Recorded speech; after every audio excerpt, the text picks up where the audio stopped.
Hello, Aaron Kubitz, personal trainer at Functional Aesthetics CC, helping average guys perform better inside and outside the gym. So before I get into today's video, which is going to be a little bit unorthodox by standard bodybuilding and powerlifting protocols, I want to give you a little bit of a background and an explanation for a little bit of the training that you will probably see in the video that's coming up. Okay? So one of the core tenets of functional aesthetics is not only the combination of traditional styles of training with more quote-unquote functional training, or like body weight training, odd object training, things of that nature, but more importantly that we integrate your training in with the circumstances of your life at this current time, right? So to give you a little bit of an example of this from my own life, so years ago, when I was first getting into bodybuilding, coming back from a bunch of digestive issues that I was having, they caused me to lose 30 pounds of muscle from the muscle that I'd built in high school when I was doing some powerlifting. I decided to get into the bodybuilding, and in the process of doing that, I was also working a manual labor job at that time, right? And I thought, I'm doing so much volume of labor and stuff, and it's a lot of strength endurance, right? You're doing a lot of light to moderately heavy lifting all day long for 8 hours a day, right? And I thought, this is not going to be at all conducive to building a bigger, stronger body, and because it's just too much repetitive volume, you're expending a lot of energy and calories and things like that.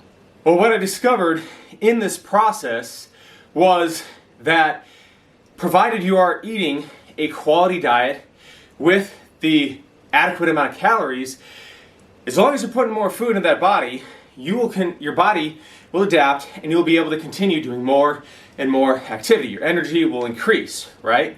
And this is why people can do ultra marathons and Ironman triathlons, and why the saying is also true that you can't outrun a bad diet, right? Because as long as you're putting more nutrition in, the body can keep on going.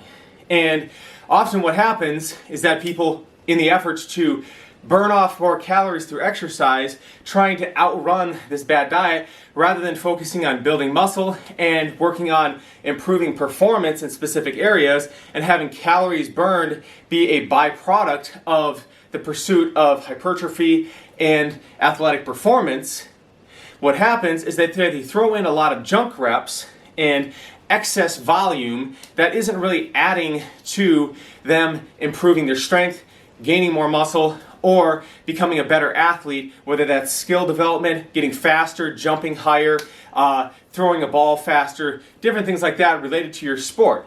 And so, because they're doing this excess volume and stuff like that, oftentimes they will end up getting knee problems, back problems, hip problems, and wearing out their central nervous system because of doing too much in an effort to burn off the extra calories. Now, oftentimes people will not have enough energy to get through their day because they're eating too much sugar, too many processed carbs, eating foods that they're allergic to, or that they have intolerances to, or just not eating the proper balance of macronutrients, which is something that I talk about in my fat loss guide, which is eating right for your type, or the fact that based upon whether it's a biological issue or based upon the fact that you are the environment that you're in, you may need more carbohydrates than somebody else or less carbohydrates, and you may function ideally on that, right? Because just because something is an energy substance like carbohydrates or fat, right? They are used to fuel the body and give it more energy. But if you give the body too much energy, it can actually decrease energy, right? You can kind of flood the fuel tank, flood the engine, and and bog it down, right? So for a variety of different reasons, whether it's, and what would be kind of an example of that is if you're eating all the time, you're not exercising, and therefore depleting the fuel tank, fueling it back up, you start to become a little bit insulin resistant, therefore not getting as much energy as you could be from the food that you're taking in. So you can be having too much processed grains, too much refined sugars, or just eating too much of a particular macronutrient group for your body type and for your circumstances, or combined with not doing enough exercise, right? And then another big one is not getting enough sleep or not managing the stress in your life, right? Because things outside of actual physical exercise will impact the physical exercise, right? And vice versa. So if you're doing a lot of physical activity, it can deplete your energy a little bit for the mental work. You know, if you are extremely exhausted from overtraining, you can feel a little bit more dull, a little bit more slow. And that is one of the signs of overtraining, is if your mental response time is a little bit slower, right? Okay, so with all that being said, if you are eating appropriately and you're exercising regularly, as I found out working my manual labor job and then doing 4 hours of bodybuilding training outside of that, is that when you're under a lot of physical stress, when there is tight deadlines, when you're pushed to go, the body can respond and you will become more efficient at doing that. Now the problem was, and this is a reason why I adjusted my training a little bit and why this training in this video might seem a little bit unorthodox to you as opposed to traditional bodybuilding style workouts or powerlifting style workouts, is because of when you are in this very fit state, very high insulin sensitivity state, right? Then it becomes hard to sit down and focus for long periods of time, right? Especially when you can, like, if you have work stressors, right, that force you to, be working at a very fast pace all the time, right? Then it becomes hard. Your central nervous system gets jacked up, your cortisol gets jacked up, your adrenaline gets jacked up. Kind of like with me right here, I kind of sound like I'm a little bit jacked up when I'm talking about it, right? And what happens then is that it's hard for you to sit and to focus on things, right?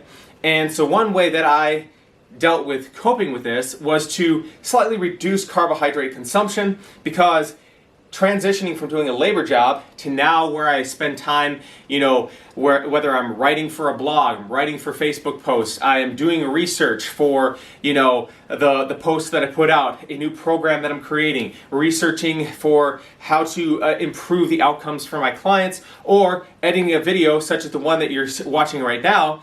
All that requires me to sit still and to be focusing on stuff for often, prolonged periods of time, a couple hours or something like that. I've got to be sitting and doing stuff, right?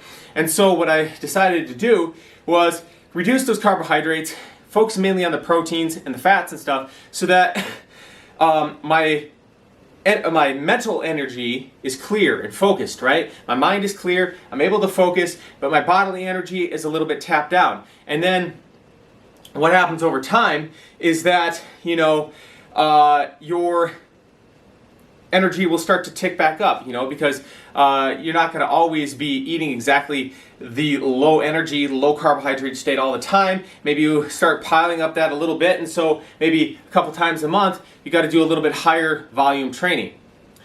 So as I said, my diet looks like focusing on the proteins and the fats. And I keep my fats at a minimum of 30% of my total calorie intake. Now, as total calories increase, and I'm generally adding more carbohydrates in because of increased training volume or something like that, then that percentage might be more towards the 30%, right? As I'm going more low carb, naturally, the percentage is going to be a little bit higher.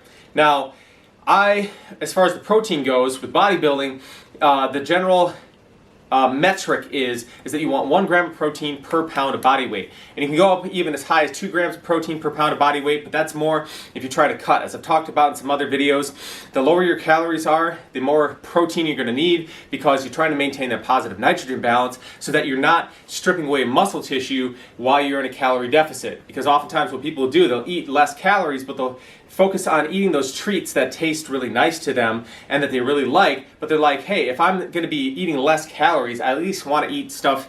When I do eat, I want stuff that I actually like to eat. Now the problem with that is that if you're not getting enough protein while you're in this calorie deficit, you're going to lose both muscle and fat at even rates, and you're just going to end up a smaller, weaker version of what you were before, not a smaller, leaner version of what you were before, and possibly even just as strong or maybe even stronger as you're getting leaner if you do it right, okay? So that's why I focus on a gram of protein per pound of body weight, but I split that up. So for example, if I am a 190, 200 pound man and that means that I need about 200 grams of protein. Well, that's a lot of protein to be eating in one sitting, right? Or even 3 meals a day. So maybe I split that up between 4 different meals a day, so that'd be about 50 grams of protein if you're going to have 4 different meals a day, right? So when I do eat, because again, going back to your lifestyle can be a little bit different, right?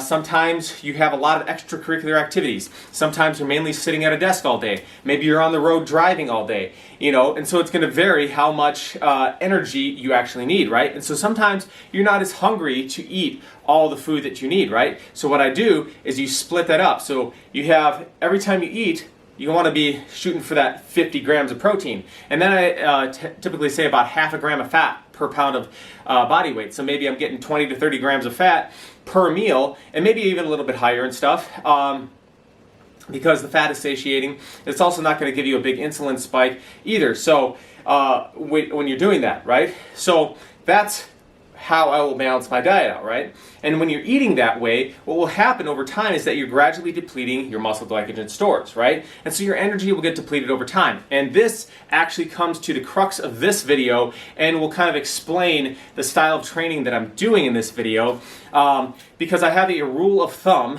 that when your energy levels are high, or your glycogen levels are high, right? And you're lifting, if the weight that you're lifting is a little bit too challenging for you, it's a good time to then add extra volume in and do drop sets, right? Where you are lifting, you hit failure, then you're stripping the bar off, and you're doing some more reps. Maybe you're doing some push-ups at the end of your bench press session or something like that. Maybe you start off doing weighted chin-ups. You warm up, do some chin-ups, build up to your weighted chin-ups, and then you're like, man, I just can't do any more weighted chin-ups, but I still have a lot of energy in the body. Then you can start doing body weight chin-ups, maybe finish it off with some curls, isolation curls. That's the time when you want to be doing those kind of activities, right? When you either hit a plateau where you're not increasing your strength anymore, and so then it might be a good time to start shocking the muscles a little bit more by adding extra volume in on top of that.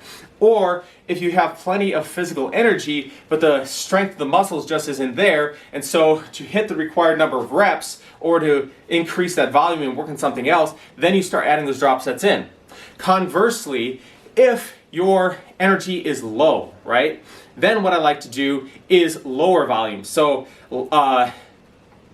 lower reps, heavier weight. Seems a little counterintuitive because you think, well, I need more energy if I'm going to be lifting heavier weights. But actually I find the reverse is true, that I can actually lift heavy for low reps when my energy levels are low, and it actually works out pretty good that way, right? And then what happens is that when you're doing this low volume, heavier training plan for a while, what's going to happen is that because you're not burning as much energy in your workouts, you're going to gradually be starting to come out of that deficit that you dug yourself into, right? And so maybe a couple times a month, once a month or something, I'll need a couple of workouts where I just need to add more volume in there, more reps, more sets and stuff, right? To burn off that extra energy. And so what this does is that it allows me to maintain focus, allows me also to not overextend myself, overexert myself, throw in junk reps just to burn off the extra energy, right?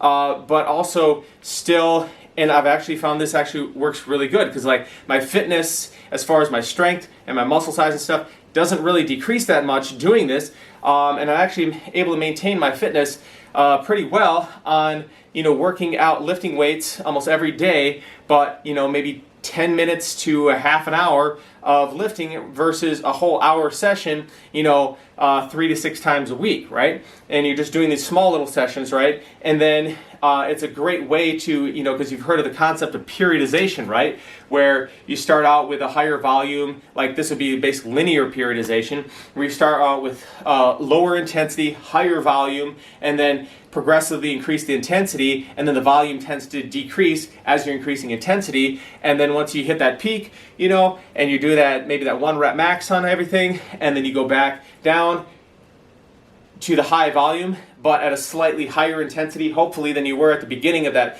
cycle, and then progress it up again that way. And so this is almost a natural way of doing that without actually having to factor that in. You just allow your body to naturally tell you when you need to be periodizing it, right? Now, this isn't necessarily going to be optimal if you are an athlete who has your life revolves around your training. But for somebody who is an average Joe like me, who is trying to also build a business, do a lot of working hours, you have a lot of other responsibilities outside of your training, right? And so you want to still stay in shape, you want to stay healthy, even under less than ideal circumstances, which is what functional aesthetics is all about. And so this is what I find is a really good way to do that. So in the video, it might seem a little bit odd that I'm just doing a lot of single reps with stuff, with the heavier weight, and various different things like that, right? But that is why I'm doing it. It's not just trying to show off, oh, look at how much heavy weight I'm moving. Now, granted, in this day and age, it's like, I used to think 300 pounds at a bench press was really, really impressive. Now you go on social media, and you got guys bench pressing 500 pounds, 700 pounds, all this different stuff, right? But for me, 225 pounds is a very heavy weight for me, right? And so it's not that I'm trying to, just do one rep and ego lift it so that I try to impress my viewers. It's actually more so because my energy levels or glycogen levels are lower. So to not expend as much energy, I'm just doing these heavy ones. And over time, like I said before, my energy will start building back up. And about that time, that's when I switch back to a high volume program and higher reps and lower load to again start that next cycle and that next phase. And so it's a great way to naturally prevent yourself from burning out and also stay lean as you are continually getting stronger and hopefully building more muscle mass as well. So I've been talking for a long time here, and I think it's about time. I think you guys kind of have a really good understanding of what I'm talking about. So I'll let you guys watch the video, give you some ideas of the training that I'm currently doing. And actually, this was shot, several months ago, so it's not exactly what I'm doing now. But anyway, you get the point. So, without further ado, I will see you on the flip side of the video. Enjoy the video, and we'll see you there.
Alright guys, so here we are on the flip side of the video.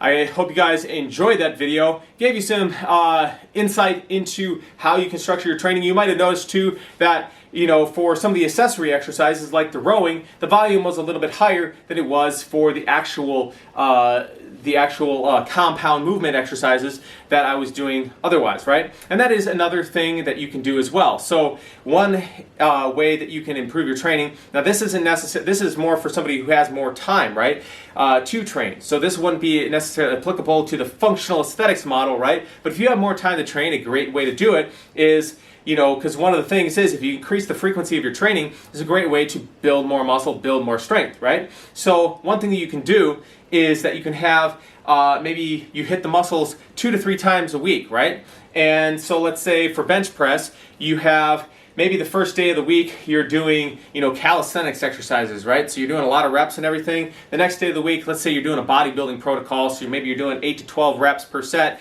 3 to 4 sets per exercise, right? And then towards the end of the week, you're doing more a heavy powerlifting style of training. And so you're hitting all the different variety of rep ranges, so you're kind of getting the benefits of all of those, and you're also increasing your total workout frequency, which can help you as well. So the other thing that you can be doing is, let's say, for example, if you are doing your bench press, you can also superset that with some tricep press downs, because when you're doing the bench press, you're also working your triceps. But when you get done with doing all the bench pressing stuff, which is going to use the most energy, right? Because you're getting the chest in there, you're getting the triceps in there, you're getting the shoulders in there, you're also getting your back, your butt, and your legs involved to a certain degree. So it's going to use up more energy than doing isolation exercises. So after you've done all that, if you still have more energy, and that's the big if, right? If you still have more energy. If you're wiped out, you don't have more energy, there's no point in doing more reps just to beat that dead horse, just to feel like, oh, if I'm training more, if I'm adding more volume,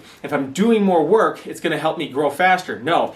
Another rule of thumb that I have is, particularly when it comes to strength training, because strength training is all about intensity, right? It's not about endurance, right? So as soon as that intensity starts to drop off, you know, and you're not able to push yourself hard in your sets, right? And you don't have that energy that's, you know, you're pushing into the weight really hard, right? As soon as that starts to drop off significantly, that's when you should end your workout. There's no point in keep on dropping the weight down to just see if you could eke out a few more reps if you're not feeling that pump, if you're not feeling that you have the intensity to exert into it.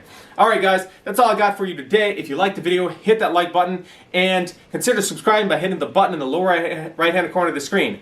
On this channel, I talk about things related to helping you build more muscle, gain more strength, improve athletic performance, as well as how to diet and how to eat, whether for building muscle or decreasing body fat. I talked a little bit about that in this video. Also, I have my free fat loss guide ebook that will be coming out on this channel soon, so stay open for that. If fat loss is something that you're currently interested in, right? Because there's a lot of confusion out there. You have people talking about fasting, keto, Mediterranean diet, carnivore diet, low fat, high fat, low fat, low carb, all these different things, right? Now, what they determine is that as long as calories and proteins are equal, that both a low carb diet and a low fat diet are pretty much equal in terms of effectiveness in helping you lose weight. So the main thing is, can you stick with it? And that's what I cover in my fat loss guide, is to help you get away so much from dieting, right? And move more towards becoming a detective, understanding the signs and symptoms that your body is giving you to signal you on whether you should increase the carbs a little bit or decrease the fat a little bit, and kind of dial you into a generally overall healthy diet and protocol that's going to work for you for the rest of your life, not just a one-hit wonder where, hey, I lost a bunch of weight, but it wasn't sustainable, and so then I went back and I gained a bunch of weight. All right, so keep your eyes out for that. It's going to be coming soon to the channel. Also on this channel, I deal with things like rehab, right? How do you, if you get an injury, how do you work around that injury, right? How do you structure your workouts to prevent getting the injury in the first place? If any of that stuff interests you, again, hit that subscribe button in the lower right hand corner of the screen, and we'll see you all next time for more health and fitness related information. Thanks guys.